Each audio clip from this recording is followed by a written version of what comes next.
guys, this video is going to be a much requested winter skincare video, and I know I've been gone for a little bit, but I'm back from my holiday. I took a couple weeks off from making videos because my boyfriend was home and I decided to spend all the time with him, and then obviously Christmas and New Year's and da-da-da. I wanted to talk about the fact that I kind of spent the first 2 weeks of January looking for a job and going on job interviews and stuff, my time to that, so that's why there was no videos up. So I'm kind of starting my New Year's middle of January. Also, my lighting might be a little weird. It's really super sunny actually outside, and like the bottom of me is burning off, but if I move over here then my face is burning off.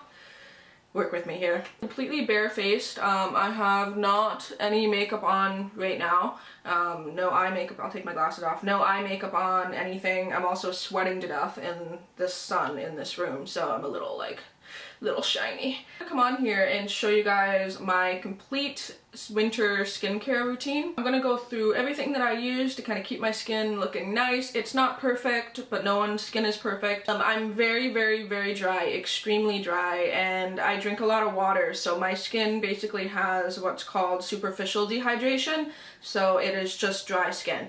The way that my skin works, it's a superficial layer, and that's what's dry. So underneath, everything is dry. There's a difference between dehydrated skin and dry skin. Dehydrated skin is when you don't drink much water, say you're a smoker, and then you have dry skin, and then that is what can cause premature aging, like a lot of fine lines, and basically you wrinkle a little bit quicker. Me, I drink a lot of water and I'm very plump, but it's just this actual surface of my skin is extremely dry. I also have sensitive skin, so anything pretty much on it burns. I'm also sensitive to aloe, so like I'm not allergic to it, but if I put aloe on my face, it burns like hell, and it makes me red and stuff, so I can't use aloe. I'm not acne prone. I do get like a couple spots here and there around the time of the month, but other than that, I've had pretty steady acne-free skin for my life pretty much, so I'm lucky there. I'm very thankful. So first things first, I want to talk a little bit about what I use to remove my makeup. I use a couple products. If I'm really in a pinch, and I mean this, or if I'm just super exhausted, or if I've had a little too much to drink and I don't want to go through this entire process, I will use MAC wipes. I have like one left in here. Please don't use these as the only means to clean off your face though. They don't thoroughly clean your face. It takes off just like the top layer of makeup. If that, there's still residue on there after you use these. I know that there's some like good ingredients in it, but not really. Like, yeah, they're not great for your skin. The thing is, I use two things for my eye makeup remover. Both are from a brand, Marcelle. I'm not sure if you guys can get this in the States. My mom has actually used this, I'm pretty sure, before I was born. I've always seen her use this. This is the one that I normally use. This is the Marcelle Gentle Makeup Remover for Sensitive Eyes, and this is the one that has oil in it. So you can see it separated. You shake it all up so it gets kind of cloudy, and then you put it on a cotton pad, soak it on your eye, and then it takes off everything. Takes off, like, trust me, everything. I also use this to take off lip products. Because it's an oil-based eye makeup remover, it will break down like Kat Von D liquid lipsticks and stuff like that stain, or heavy pigmented lipsticks that stain, so that's what I use for this. This one is just the oil-free version. I couldn't get a hold of this one, so I picked up this one, and I'm using it. This one still has the seal on it. This one's good as well. I find you do have to hold it to your eye a little bit longer for it to work, but honestly, I don't really see much of a difference between these two, except for the fact that this one just works a little bit better. Is going on into my full makeup routine. So basically, I will remove my eye and lip product using this on just like a little cotton pad, whatever, and then I will go in and wash my face. So, because I have sensitive skin, I need something that pretty much has nothing in it, and this is one that I've used for years. This is the SPECTRO skincare cleanser. This is for dry skin, and this stuff is great because it has like nothing in it. It has no dyes, sodium sulfates, parabens, and lanolin, and it has, yeah, like there's no perfume in it at all. And I've talked about this before in a video, and I'm still using it. It comes with like a shit ton, like you would never run out of it. It's 500 mils, so it's huge, like a shampoo. Yeah, so basically what I will do is, if I have makeup on, I will put this on. It's kind of a gel consistency and it doesn't lather, so if you're not used to that, it's going to take a little bit. It's kind of like a cleansing milk in that sense. Work it into my skin for about 30 seconds, 45 seconds, whatever. I like to do kind of manipulations on my skin. I used to study skin and I did facials, so I like doing facial massage while I do it. So I put that on and then I let it kind of sit and do its thing for a couple seconds, and then I wash it off. And if I have makeup on, I do it twice. And it's very, very, very important to wash your face twice if you have makeup on. The first time that you wash it takes off your makeup. The second time actually removes impurities from your skin. There's products out there called epidermal cleansers, and what they will do is they'll go down deeper into your pores and really clean them out. So if you have issues with blackheads, look into getting a deeper epidermal cleanser. I don't have one right now because my skin's doing decent. Sometimes I'll use one in the summer because I find that you produce more oil and I have a tendency to get a little bit more blackheads that way. But for now, basically, I will cleanse my face twice with this. So after I cleanse my face, that's when I use this. This is a powder exfoliator. Now, I want to do a separate review on this. If you guys have never seen or heard of a powdered exfoliator, basically what it is a, I kind of want to show you guys, but I don't know how well you can see that, but it basically is like a powder, and then what it does is you mix it with water, and it eats away your dead skin as opposed to sort of scratching it off like some exfoliators do. One thing that I try to completely stay away from is if you have dry skin, do not use an exfoliator with beads or grit. It just scratches your skin more, and then your skin is getting drier trying to heal it, basically. So this stuff actually has pineapple enzymes in it, and basically what pineapple enzymes does, it like Pac-Mans your skin. It eats away all the dead skin, and it has hyaluronic acid in it, so it actually adds some moisture back into your skin as well. This paired with the product that I use a little later in my routine, it actually has saved my skin this winter. I used to have like visibly dry patches all through here and my nose, like you could flake off chunks of my foundation and chunks of my nose. It's gross,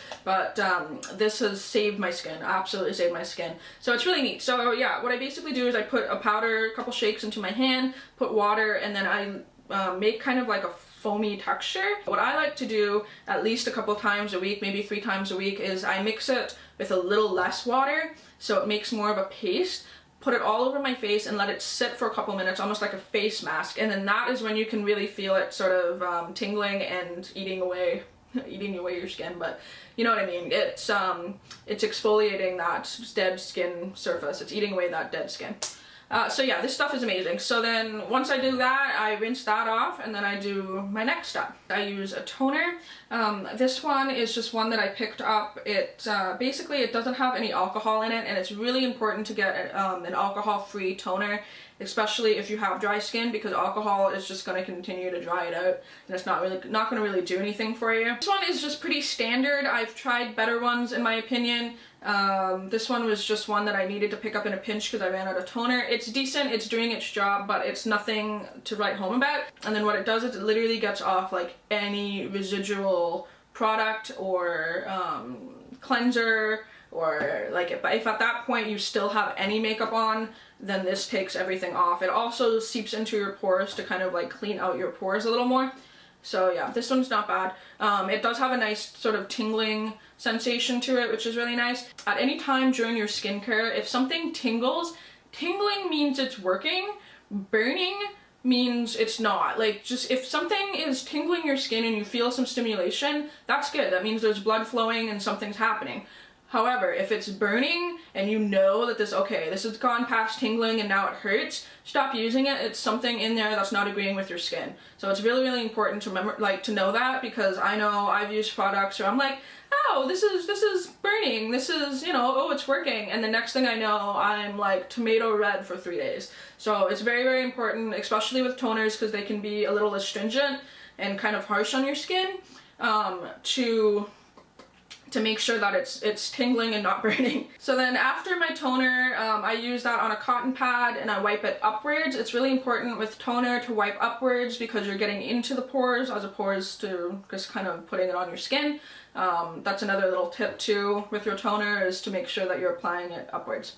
So after that, then my next thing is my other holy grail product. This is HYDROLURON. and this is freaking incredible. This is a serum, and this is what makes my skin awesome. This stuff and this, and I use these together and love it. So basically this exfoliates all my dead skin off, and this makes sure that I don't get more dead skin. So basically what this is it has hyaluronic acid, and what hyaluronic acid is it's a skin agent. You already have it in your skin, and it's what causes moisture and what keeps and retains moisture in your skin. So this is basically like pretty pure form of hydrolonic acid, and basically what you do is you put a little bit, like a little bitty tiny pea drop amount on your finger, and you rub it all over your face, and it's kind of sticky. And basically what it does is it puts a layer of hyaluronic acid on your face, so that when you put your moisturizer on, it lets your moisturizer seep in more and your face stays moisturized longer. Now I use this at night. I tend to do my face routine about an hour before I go to bed, or if I do it right before I go to bed, I kind of like lay there, make sure my face doesn't touch pillow for a while. But yeah, so this is amazing, and I want to do a separate review about this as well, because this is freaking phenomenal. But it's the best serum that I've ever used, and I don't think I will really be using anything else for a good while. So then after that, I use my moisturizer, which again is just SPECTRO brand. It's the same brand as my cleanser, and this is just the regular moisturizer for dry skin. Again, like the cleanser, it has nothing in it, no scents, no parabens, lanolins, whatever, and it's fantastic. I've used this for a while too. So yeah, that's what it goes on like over top. I make sure to do down my neck and my chest as well, along with your face. It's really important to do your neck, because that's like one of the first places that ages on a woman, is when you have like tricky neck. So it's really important to do your skincare all the way down your neck. For the morning, I basically will skip a lot of these steps, and I will cleanse my face once, then I will skip my exfoliator, I will tone my face with this stuff, and then I will skip my serum, and then I'll moisturize, and then that is what I use as my base for my makeup. So I am going to talk to you guys a little bit about lip products as well as body products. So for my lips, you guys have seen this. This is just like the 3 of them that I have in my room right now. I have one of these pretty much everywhere in my life. I also have the white one, which I'll talk about. This is BLISTEX Lip Medex, and basically what it is a medicated lip balm. I've used this stuff since I was like 7 years old, and I used to lick my lips when I was a kid, and I'd get red all around and like bloody, unchapped. It was horrible and gross, and my mom got me this stuff then, and this is what I've been using for years. And I always joke that you're not truly a Canadian unless you have like 17 of these. Jeff uses them too, and yeah, so they're great, and it just saves your lips. It's good for like cold sores and stuff like that too. Love this stuff. So, and then recently I just got the medicated BLISTEX lip conditioner, and this also has a sunscreen in it. So if I am not applying a lipstick on top or anything, I will just wear this. This does pretty much the same job as this, except it doesn't have the smell. This kind of smells like a medicated product, whereas this one doesn't. So this one I think I'm going to end up using a lot more in the summer if I'm not wearing lip products. So a couple things that I use for my body in the winter, because my body gets dry. My feet, my legs, and kind of joints, elbows, and stuff like that. So I will use the hemp body butter from the Body Shop, and this just has hemp seed oil in it. I don't know if there's really anything other than that. Like there's hemp seed oil, shea butter, and cocoa butter, and it's for very dry skin. I just find it works, and it smells good. So I don't think there's anything too special about that, but I like it because it works. And then I also use the hemp hand stuff. Now, I do want to talk about this because my boyfriend Jeff hates, like honest to God, how I'm scared of spiders. He's scared of having his hands feel greasy. Hates it. He won't even like massage my back with massage oil. He fucking hates it. So he will actually use this, and it kind of seeps into your skin quickly, so it doesn't make him feel weird. I use this before I go to bed so my hands stay nice and moisturized. And then lastly, the thing that I use for my nails, I used cuticle oil on my toes as well, and on my fingernails, because I don't like my toenails or my toes to look dry. I'm just a freak like that. But Yeah, so this is just Sally Hansen Vitamin E Nail and Cuticle Oil. I will put this all over my cuticles in the winter because it gets dry as fuck, and yeah. But I will, one thing I will warn though is if you have fake nails, acrylic nails, gel nails, whatever on, or tips, don't use cuticle oil. Use like more of like a moisturizer or balm, because cuticle oil can actually seep underneath and loosen the glue on your nails. So just a heads up on that. But yeah, so I do hope that kind of helps you guys out. If you're interested in any of these, leave me any question down below. Again, I have extremely dry skin, very dry skin that just gets worse in the winter. So I need all this moisture. I can't speak on oily skin. I've never had it, so hopefully this helps any of you dry folks out, because yeah. So until my next one, I will talk to all of you soon, and I hope you guys are doing good. Bye.